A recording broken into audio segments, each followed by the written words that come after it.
Olá pessoal, sou Danilo Oliveira. Nós vamos continuar falando sobre a questão étnica hoje.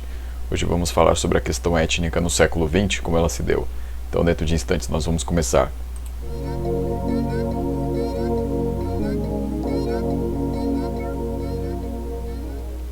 Pessoal, então na aula passada nós vimos aí a questão étnica no Brasil até as primeiras décadas do século XX. Aí falei para vocês da oposição do Manuel Bonfim em relação àquilo que os racialistas pensavam aí na virada do século XIX para o início do século XX. Então, basicamente, eles desejavam ali que houvesse o branqueamento da população brasileira, né? Então, pessoal, Manuel Bonfim vinha nessa oposição. Quando vai começar uma discussão aí sobre a ideia de democracia racial no Brasil? Então, ela vai começar a partir dos anos 30, tá? Porque é o seguinte, então, existe no Brasil um mito aí da democracia racial, de que o Brasil ele não teria tantos conflitos étnicos e raciais como nos Estados Unidos, como em outros lugares do mundo, e aí nós teríamos aqui uma questão mais suave, mais leve, e o que poderia nos levar até uma democracia racial, né? Então aqui, com a miscigenação das raças, nós teríamos aqui um sistema diferente do que aconteceria em outros lugares, né? Então se falaria ainda uma democracia racial.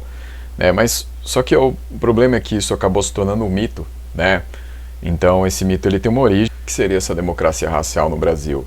Essa ideia pressupõe, pessoal, que todas as raças no Brasil teriam as mesmas condições e oportunidades, né? Então, em questão de trabalho, em questão de estudo, em questão assim de várias oportunidades aí, em geral, elas seriam as mesmas, né? Mas só que isso vai acabar se tornando uma ideia muito falsa, né? Porque quando a gente percebe, por exemplo, a questão dos assassinatos, né, que são muito mais frequentes em relação à população negra, a questão aí das oportunidades que não aparecem tanto para a população negra em questão de estudo, em questão de trabalho, né? Somente nas últimas décadas é que isso vem mudando relativamente, mas ainda assim falta muito a se mudar, né? Então, por isso que essa ideia de democracia racial vai acabar sendo um grande mito, né?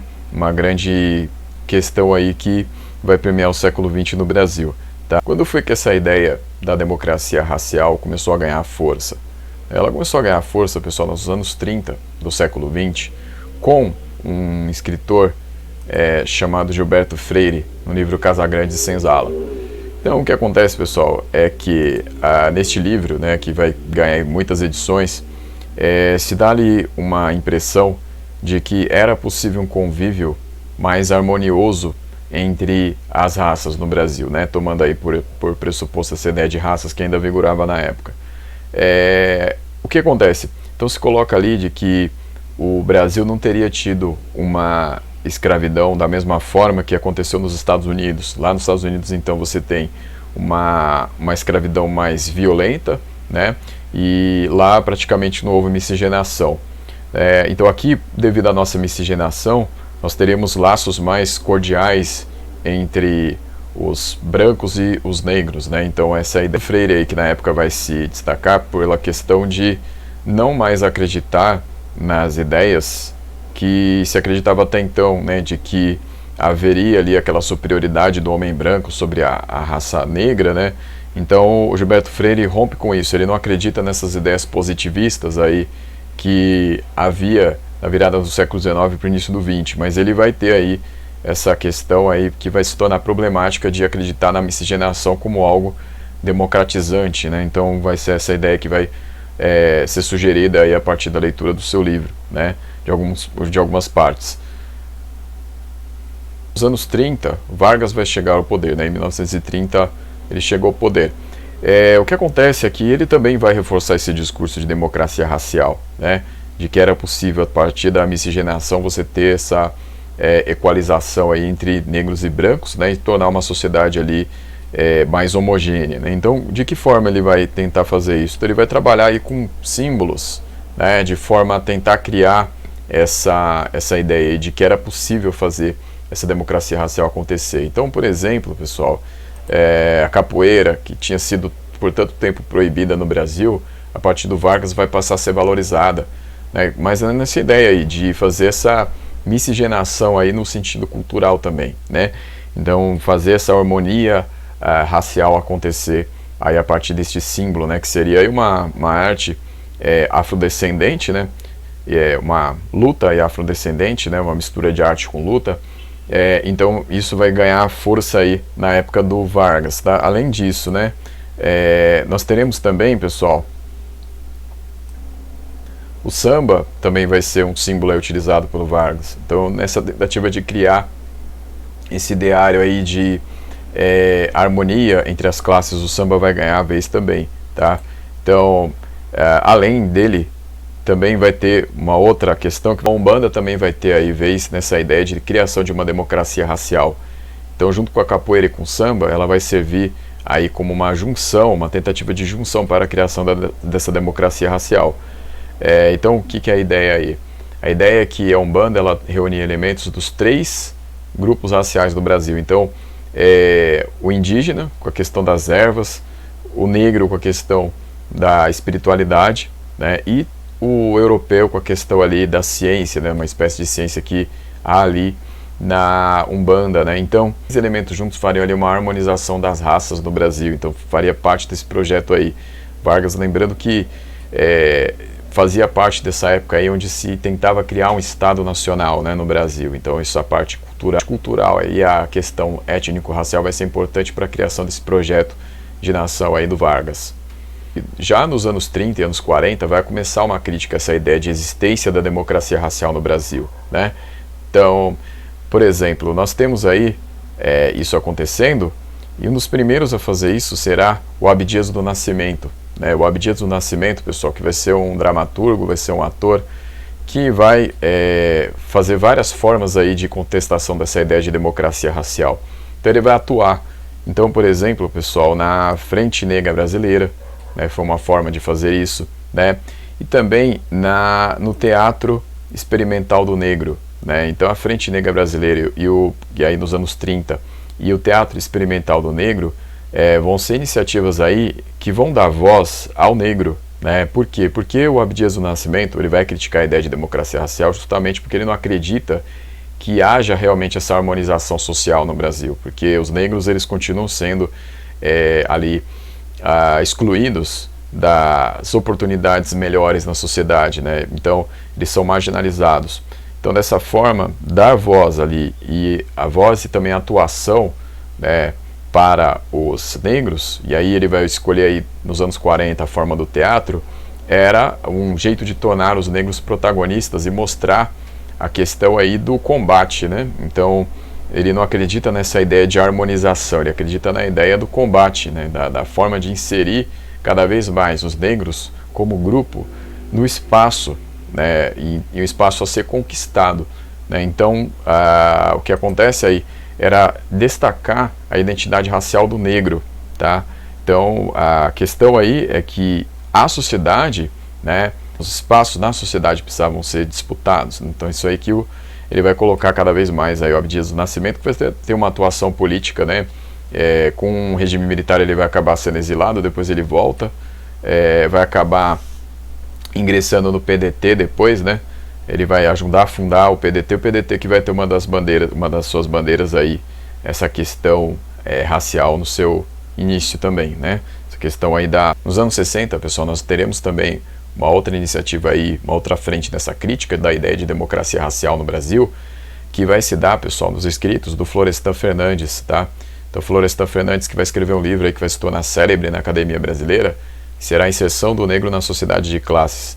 Então, esse livro, pessoal, Florestan Fernandes, o que ele vai fazer? Ele vai mostrar o processo histórico aí da abolição da escravatura, né, inserido no processo de modernização da sociedade brasileira nas últimas décadas do século XIX, e ele vai com isso mostrar o lado crítico dessa libertação. Por quê? Porque como a sociedade que estava ali se criando gerava empregos diferentes, né, mais modernos, era uma vida urbana que crescia, os negros não estavam adaptados a isso. Por quê? Porque eles não tinham ali podido participar do ganho de grau de instrução para poder participar dessa sociedade. Então, assim, o que acontece é que esses empregos novos que vão aparecendo estão interditos aos negros, né? Porque era preciso ali um treinamento diferente, era preciso um convívio novo que os negros ainda não tinham, né? Então a urbanização que vinha crescendo, a questão aí do surgimento dessa modernização, ela vai ser um grande entrave aí para a inserção dos negros na sociedade, né? Então o que acontece? Os imigrantes, né, os espanhóis, italianos, eles vão acabar tendo a preferência nessa questão aí das relações entre as classes sociais que estão inseridas nesse processo de modernização. Então, esses imigrantes eles vão acabar ocupando mais espaço no meio urbano do que os ex-escravos que estavam aqui, né? Então, vão surgir ali espaços interditos aos negros, né? Então, é isso que ele vai mostrar cada vez mais. E aí vai se desenvolver ali uma situação dupla, né? Porque uma parte dos negros vai tentar se inserir, a outra não, vai reagir a esse sistema aí que está nascendo, né? Então essa parte que vai reagir a esse sistema que está nascendo vai acabar reagindo às vezes de forma até levada ali para o caminho, muitas vezes da criminalidade, né? Então por quê? Porque como ela já está marginalizada, então a forma ali de se destacar às vezes é por este caminho. Do outro lado, aqueles que vão focar numa questão ali do pai de família, né? O homem negro ali, o chefe de família que vai tentar segurar aquela família na sua tradição, né, na tentativa ali, né, de poder se manter nessa sociedade, mas ainda assim ele percebe que os espaços estão proibidos para ele, né? Então é isso que o Florestan mais ou menos tenta mostrar ali, né? Depois eu vou postar um texto ali que fala sobre isso também, né? Vou colocar ali nos créditos, vocês vão ver. Pessoal, então essa aí vai ser uma crítica aí que Florestan Fernandes e vários outros vão fazer inspirados nele também, a essa ideia de democracia racial, que ela não existe, é um mito. Pessoal, o que há de comum aqui entre o Florestan Fernandes e o Abdias do Nascimento e vários outros pensadores aí que vão aparecer inspirados nessa ideia da crítica à democracia racial é a crítica à ideia da mestiçagem, porque é isso que está aí por trás da ideia de democracia racial. Então, o que seria essa crítica, né? Então, a crítica é o seguinte, né? Porque eles vão chegar ao ponto de concluir que a mestiçagem, pessoal, ela tenta apagar os conflitos históricos sociais que existem na sociedade brasileira, né?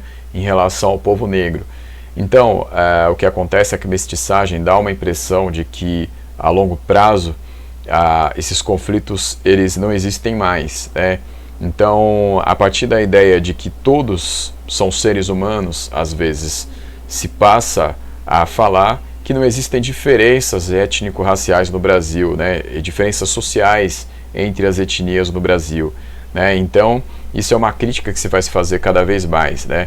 Então, às vezes se fala da questão biológica, que não existe a diferenciação entre raças na questão aí dos seres humanos, mas socialmente as diferenças elas são vistas, né?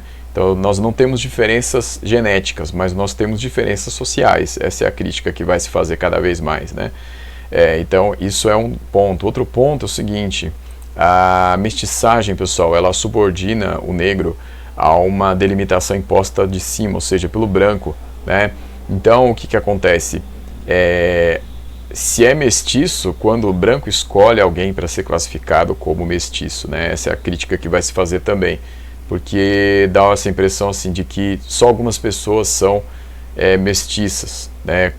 Então o resto das pessoas na sociedade não são mestiças. Então essa impressão que se dá aqui se enquadra, né? Algumas pessoas, a parte da sociedade é mestiça e outra não, a outra continua sendo branca, né? Então o que acontece é que muitas vezes, até mesmo quando se faz uma crítica a toda essa situação, às vezes acaba se reproduzindo o racialismo sem se perceber, né? Então essa é uma crítica também que se vai se fazer aí a questão da mestiçagem, né? Que é uma questão muito delicada aí que acontece na sociedade brasileira. Pessoal, por enquanto é isso. Na próxima aula a gente volta com outro tema. Então, obrigado e até a próxima.